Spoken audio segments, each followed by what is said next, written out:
Hello प्यारे बच्चों, कैसे हैं आप सब? बढ़िया। क्या आप 2025 में बोर्ड एग्जाम देने वाले हैं?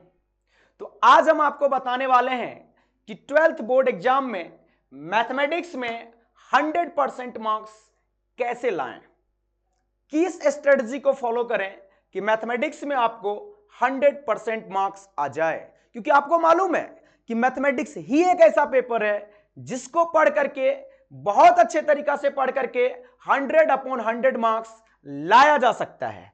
तो आज हम आप लोगों को कुछ ऐसे धमाकेदार पॉइंट्स बताने वाले हैं, ऐसे इंपॉर्टेंट पॉइंट्स बताने वाले हैं जिसको फॉलो करके आप मैथमेटिक्स में 100/100 ला सकते हैं। और यह मेरा वादा है आपसे कि अगर आपने इस सभी पॉइंट्स को फॉलो कर लिया तो यकीनन आपको 100/100 मार्क्स जरूर आएगा। जैसा कि आप देख रहे हैं, हमने लिखा है कि 30/100 से हमारा सफर स्टार्ट होगा और 100/100 तक के सफर को हम लोग छुएंगे, उस सफर को हम लोग तय करेंगे।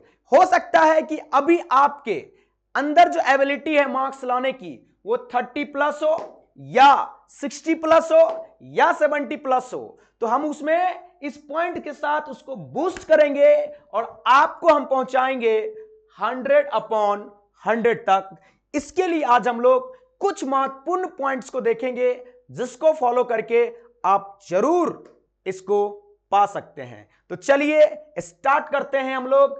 पहले पॉइंट्स का स्वागत करिए आप लोग। तो पहला पॉइंट हमारा है सेट योर गोल। क्या है बताइए? Set your goal. अब सेट योर गोल क्या होता है? सिंपल सी बात है, लाइफ में कोई भी काम करो दोस्तों, कुछ भी करो, कुछ भी, उसके लिए सबसे पहला काम हमारा होता है गोल सेट करना। मुझे जाना कितना दूर है, मेरी मंजिल क्या है, उस मंजिल को अगर आपने तय किया है, करना चाहते हैं, तो आपको एक स्ट्रेटजी को फॉलो करना पड़ेगा। क्योंकि कहा जाता है कि जब हम कुछ बड़ा सोचते हैं तो उसको पाने के लिए उसके अकॉर्डिंग हम लोग मेहनत भी तो करते हैं। क्योंकि अगर मानिए कि कोई ऐसा बच्चा हो जिसका सिर्फ लक्ष्य हो कि मुझे पास करना है, क्यों पढ़ेगा भाई? क्यों पढ़ेगा? क्योंकि उसको पास ही तो करना है। लेकिन अगर आप उन स्टूडेंट्स में से हैं जिनको बेहतर मार्क्स चाहिए, अच्छे मार्क्स चाहिए, जिनका लक्ष्य है कि मुझे 100/100 चाहिए, तो वैसे स्टूडेंट्स के लिए तो मेहनत भी करना पड़ेगा। कुछ स्ट्रेटजी भी होगा फॉलो करेंगे जिसको फॉलो करके आप लोग अच्छा कर सकते हैं। ऐसा नहीं है कि कोई भी बच्चा आया और 100/100 लेके चला गया। 100/100 लाने का मतलब है मैथमेटिक्स में आपका पूरा कमांड होना चाहिए। क्या होना चाहिए? कमांड होना चाहिए। तो चलिए पहले पॉइंट्स में, जैसा कि हमने आपसे बताया कि गोल सेटिंग। गोल सेटिंग क्या है? तो पहले समझिए कि हमने मैथमेटिक्स में मार्क्स को अचीव करने के 3 स्टेज बनाए हैं। जैसे मानिए कि किसी स्टूडेंट्स का सपना होगा कि मुझे 90-100 चाहिए, किसी का सपना होगा कि मुझे 75-90 चाहिए, किसी का सपना होगा 60-75 चाहिए। समझ रहे हैं बात? तो अलग अलग स्टूडेंट्स के लिए अलग अलग कैटेगरी भी होते हैं। लेकिन ये तीनों वो पॉइंट्स हैं जिसमें अगर आप आते हैं तो आपका एक सम्मानजनक स्कोर होगा, आपका एक इमेज होगा कि नहीं, अच्छा स्टूडेंट रहा है। क्योंकि अगर हम इसकी ही बात करें तो ये वो स्टूडेंट्स हैं जो फर्स्ट डिवीजन से सफर तय करना स्टार्ट करेंगे और 75 तक जाएंगे। ये वो जगह है जहां 75 से 90 तक का सफर तय किया जाएगा, और ये सफर वो है जिसमें आप टॉप भी कर सकते हैं। ठीक है? अब देखिए कि ये हमारा हो गया गोल सेट करना। तो सबसे पहले आज के दिन जब आप ये वीडियो देख रहे हैं, अपने कॉपी के एक पेज पर अपना गोल सेट करिए, सिग्नेचर करिए और खुद से प्रॉमिस करिए कि मेरे को मैथमेटिक्स में इतना चाहिए ही चाहिए, चाहे कीमत कुछ भी चुकानी पड़े। क्योंकि कहा जाता है success is directly proportional to sacrifice. अगर आपको 100/100 चाहिए तो हो सकता है किसी चीजों का सैक्रिफाइस करना पड़े। तो उसके लिए पहले आपको खुद से प्रॉमिस करना पड़ेगा। किससे? खुद से प्रॉमिस करना पड़ेगा, है कि नहीं? तो सबसे पहला काम हमारा क्या है? गोल सेट करना। आइए नेक्स्ट पॉइंट देखते हैं जो इससे भी इंपॉर्टेंट है। तो नेक्स्ट पॉइंट हमारा क्या है? सिलेबस। सिलेबस क्या है? मुझे पढ़ना क्या है? पहले ये भी तो पता चले कि क्या पढ़ना है, तब तो पता चलेगा कि हम किस स्ट्रेटजी को फॉलो करके आगे जाएंगे। तो पढ़ना क्या सब है? तो हम आपको बता रहे हैं कि मैथमेटिक्स में हम लोगों को 6 यूनिट पढ़ने होते हैं। Relation function, calculus, vector and 3D, algebra, linear programming और प्रोबेबिलिटी। ये हमारे 6 यूनिट्स हैं। ये 6 हमारे पास क्या है? यूनिट्स हैं। और हर यूनिट के अंदर 2, 4, 6 ऐसे चैप्टर्स भी होते हैं। समझ में आ रहा है? तो सबसे पहले हम लोगों ने सिलेबस देख रखा है कि सिलेबस क्या है। अब चलते हैं कि आपको वेटेज पता करना पड़ेगा कि वेटेज किस यूनिट में कितना होता है। जिससे हम एक एग्जांपल आपके सामने रख रहे हैं कि कैलकुलस का वेटेज क्या है हमारे बोर्ड एग्जाम में। कैलकुलस का वेटेज क्या है? तो कैलकुलस की वेटेज की बात करें तो देखिए, कॉन्टिन्यूटी एंड डिफरेंशिएबिलिटी की बात करें तो इससे आपके पास 3 मार्क्स के क्वेश्चन आएंगे। अगर हम लोग डिफरेंशिएशन की बात करें तो 15 मार्क्स आएंगे। अब देखिए कि आपके बुक्स में कॉन्टिन्यूटी एंड डिफरेंशिएबिलिटी नाम का एक चैप्टर है जिसके अंदर डिफरेंशिएशन को भी इंक्लूड कर दिया गया है, लेकिन हम उसको अलग से दिखा रहे हैं। क्यों? क्योंकि डिफरेंशिएशन से हमें 15 मार्क्स मिलते हैं, कॉन्टिन्यूटी और डिफरेंशिएबिलिटी से सिर्फ और सिर्फ 3 मार्क्स आते हैं। समझ में आ रहा है बात?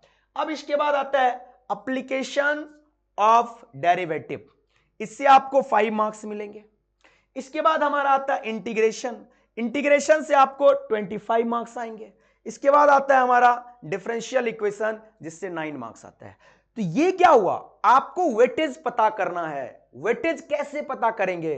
तो वेटेज कैसे पता करेंगे उसके लिए हमने एक स्पेशल वीडियो बना करके रखा है जिसका लिंक डिस्क्रिप्शन बॉक्स में है कि किस चैप्टर से कितना कितना क्वेश्चंस आते हैं। उसको जाकर के देख लीजिएगा तो आपको वेटेज मालूम चलेगा कि किस चैप्टर से कितना आता है, किस यूनिट से कितना आता है कि नहीं। अब देखिए कि इसमें कुछ बातें ये भी हैं कि कुछ आदमी जब इसको देख रहे होंगे अभी तो उनके दिमाग में आ रहा होगा कि सर हमारे सर ने तो बताया था कि कैलकुलस में मात्र 44 मार्क्स के ही पूछे जाते हैं और आप तो कुछ ज्यादा ही बता रहे हैं। तो देखो बाबू, ऐसा है कि आप जो बोर्ड एग्जाम देते हैं उसमें बिहार बोर्ड जो है 2020 से जो एग्जाम ले रहे हैं कोरोना के बाद से, उसमें 200 मार्क्स का क्वेश्चन आपसे पूछता है। कितना? 200 मार्क्स का। तो क्वेश्चन का वेटेज तो बढ़ गया ना? नहीं बढ़ा। और अगर हम इसको हटा भी दें, इस बार का ऐसा कुछ इंफॉर्मेशन आ रही है, इस बार इसको हटा दिया जाएगा। उससे पहले की भी अगर हम बात करें तो उसमें 30% क्वेश्चन एक्स्ट्रा आ रहे थे। कितना परसेंट? 30% क्वेश्चन एक्स्ट्रा आ रहे थे। हमने उसको कंसीडर कर करके आपको कुछ इस तरह का वेटेज बताया है। समझ में आ रहा है बात? आपको यह समझ में आ गया कि वेटेज कैसे पता करना है। अब इसके बाद का जो पॉइंट है वो इससे भी धमाकेदार पॉइंट है। आइए देखते हैं। अगला पॉइंट है हमारा कि टाइम टेबल। टाइम टेबल क्या है? अब देखिए क्या हुआ, हम लोगों ने अभी तक 3 पॉइंट पे बात कर लिया। सबसे पहला क्या था कि आपको गोल सेटिंग करना है, आपने सिलेबस देख लिया, आप वेटेज पता करना सीख लिया। अब आता है कि हमारा पढ़ने का टाइम टेबल क्या होना चाहिए। अरे यही तो सबसे बड़ी चीज है कि टाइम टेबल आपका क्या हो, कैसे पढ़ेंगे। मैथमेटिक्स ऐसा पेपर है जो लोगों का कहना है बड़ा हार्ड होता है। भैया अरे कुछ भी हार्ड नहीं है, पढ़ने का तरीका नहीं मालूम, टाइम टेबल हम सही ढंग से सेट नहीं कर पाते हैं। तो सर टाइम टेबल क्या, कैसे सेट करें? अब हम आपको बताते हैं कि मैथमेटिक्स है, मैथमेटिक्स को पढ़ने में दिमाग ज्यादा लगता है। जब दिमाग ज्यादा लगता है तो उस टाइम पर इसका यूटिलाइज करिए जब आपका दिमाग फ्रेश हो, आपका दिमाग अच्छे से काम कर रहा हो। तो आपका दिमाग कब अच्छे से काम करता है? जब नाइट में आप सोच करके सुबह सुबह जब जगते हैं, उसमें आपका दिमाग पूरी तरह से क्लीन होता है।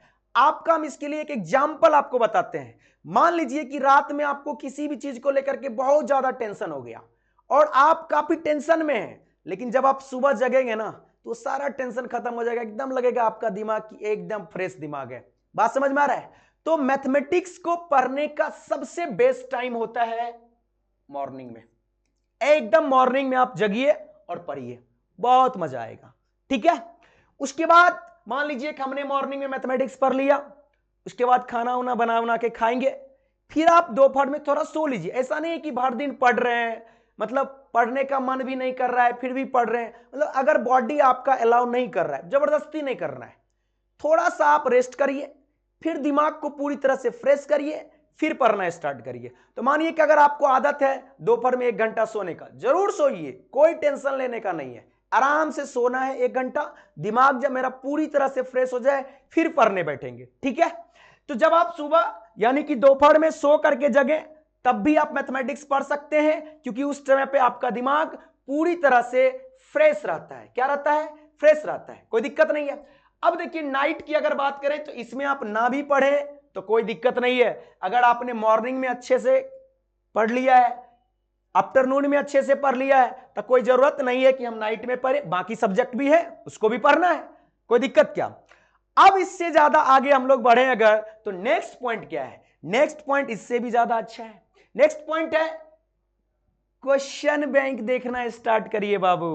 कितने सालों तक? पिछले 5 साल का तो कम से कम जरूर देखिए, ठीक है। क्वेश्चन बैंक, अब क्वेश्चन बैंक को जब आप खोलेंगे तो आपको दिखेगा कि बिहार बोर्ड में 3 तरह के क्वेश्चन पूछे जाते हैं।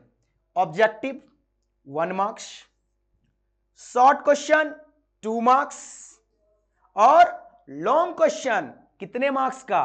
5 मार्क्स का पूछा जाता है। ये 3 कैटेगरी के क्वेश्चंस आपके क्वेश्चन बैंक में मिलेंगे।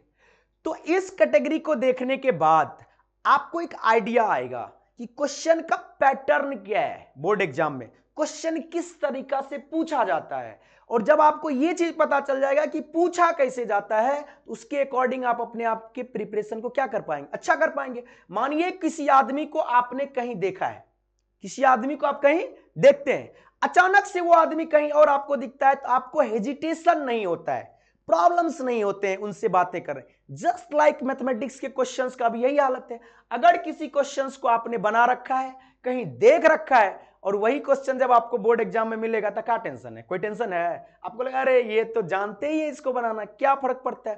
तो प्रीवियस 5 साल के क्वेश्चन बैंक को जरूर देखिए और उसको निश्चित रूप से बनाइए। समझ में आ रहा है? कोई दिक्कत नहीं। तो चलिए अब चलते हैं हम लोग नेक्स्ट टॉपिक की ओर। नेक्स्ट टॉपिक है हमारा सबसे महत्वपूर्ण, self report card.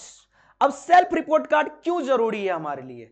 Self report card इसलिए जरूरी है कि जब आप इस वीडियो को देख रहे हैं तो आपको यह मालूम नहीं है, कोई बच्चा कमजोर या कोई तेज नहीं होता है, हर बच्चा तेज होता है। बस जरूरत है अपने एबिलिटी को पहचानने की कि आज के डेट में आपके अंदर कितना मार्क्स लाने की क्षमता है। अब वो कैसे पता चलेगा? शक्ल देख करके तो नहीं पता चलेगा कि आप कितना स्मार्ट है, उसके हिसाब से आपका दिमाग कितना स्मार्ट है। उसको कैसे पहचाना जाए? उसको पहचानने के कुछ तरीके हैं। मान लीजिए कि अगर आपका सिलेबस कंप्लीट हो गया हो, आप कोचिंग नहीं जा रहे हैं, तो आप सेल्फ टेस्ट दीजिए। अब सेल्फ टेस्ट कैसे देंगे? तो अब उस तरह से सेल्फ टेस्ट नहीं देंगे कि एक चैप्टर का क्वेश्चन उठाए कुछ बना दिए, नहीं। अब जरूरत है आपको मॉडल सेट सॉल्व करने का। क्या सॉल्व करने का है बाबू? मॉडल सेट बनाइए। किसी भी बहुत सारे पब्लिकेशन क्या करते हैं? मॉडल सेट जारी करते हैं। एक मॉडल सेट को उठाएंगे, उसको सॉल्व करेंगे। उसको जब सॉल्व करेंगे तो टाइमिंग का ध्यान रखना है। जैसे कि मानिए मैथमेटिक्स का जो आपका पेपर होता है वह 3 आवर्स 15 मिनट्स के होते हैं, तो आप अपने घड़ी में टाइम सेट कर दीजिए और 3 घंटा 15 मिनट ही बैठना है, ज्यादा नहीं। ये नहीं कि अरे अपना ही तो है, नहीं, ईमानदारी से किसी भी चीज का हेल्प नहीं लेना है। फॉर्मूला चार्ट अगर सामने लगाए हो उसके तरफ देखना नहीं है, पूरी ईमानदारी के साथ टेस्ट दीजिए। टेस्ट देने के बाद आप जिस भी मॉडल सेट से क्या कर रहे होंगे, क्वेश्चन बना, उसका आंसर शीट पीछे दिया रहता है, आप उसको देखिए, उससे आप अपना रिजल्ट फाइंड आउट करिए, यानी रिजल्ट स्टेटस क्या करिए? फाइंड आउट करिए। आपको पता चलेगा कि आज के डेट में आपके अंदर कितनी एबिलिटी है, कितना इसको और इंप्रूव करना है 100/100 तक जाने के लिए। बात समझ में आ रहा है? या मानिए कि अभी आपका सिलेबस कंप्लीट नहीं हुआ है, आप कोचिंग जा रहे हैं, स्कूल जा रहे हैं, तो क्या करना है? जो कोचिंग या स्कूल में आपका टेस्ट होते हैं उस पर जाकर के टेस्ट जरूर दीजिए, क्योंकि आज के बच्चे टेस्ट देने से डरते हैं। बाबू मत डरिए, कभी मत डरिए। अगर कोचिंग या स्कूल में आपको कम मार्क्स आ जाएगा कोई दिक्कत नहीं है, तो आप मेहनत करके इंप्रूव कर सकते हैं। लेकिन अगर फाइनल रिजल्ट्स में कम मार्क्स आ गया तो जिंदगी भर के लिए आपके मार्कशीट पे रहेगा। समझ रहे हैं? डरना बिल्कुल भी नहीं है, टेस्ट देना है और रिजल्ट का स्टेटस पता करना है, तब जाकर के आपको पता चलेगा मुझे कितना और मेहनत करने की जरूरत है। कोई दिक्कत क्या? तो इस स्ट्रेटजी के साथ हम लोग क्या करेंगे? काम करेंगे। बात समझ में आ रहा है? अब देखिए कि ये हमारा हो गया सेल्फ रिपोर्ट कार्ड के बारे में डिस्कशन करना। तो हम लोगों ने आज टोटल 6 पॉइंट पे डिस्कस करा है। सबसे पहला काम क्या किया? गोल सेटिंग कर ली है हम लोगों ने। इसके बाद सिलेबस के बाद हर चैप्टर्स का वेटेज, क्योंकि वेटेज देख करके ही पढ़ना है, वेटेज देख करके ही क्या करना है? पढ़ना है। तो वेटेज पता चल गया। अब हम लोगों ने टाइम टेबल भी देख लिया। टाइम टेबल देखने के बाद क्वेश्चन बैंक पूरा पढ़ेंगे। क्वेश्चन बैंक के बाद हम खुद टेस्ट देंगे या कोचिंग का टेस्ट देंगे या स्कूल का टेस्ट देंगे, जिससे मुझे मेरा अपने रिजल्ट्स के स्टेटस के बारे में क्या चलेगा? पता चलेगा। कोई दिक्कत? अगर आपके लिए यह वीडियो हेल्पफुल है और आप चाहते हैं कि आप जैसे जैसे और सारे स्टूडेंट्स को इस वीडियो से भला हो, तो आप इस वीडियो को शेयर करिए, लाइक करिए, ज्यादा से ज्यादा लोगों तक इस वीडियो को पहुंचाइए, ताकि हर बच्चों को इसका बेनिफिट मिल सके। और मेरा मकसद है कि हर बच्चा मैथमेटिक्स में अच्छा करे। ठीक है? तो चलिए मिलते हैं हम लोग नेक्स्ट वीडियो में। जय हिंद, जय भारत।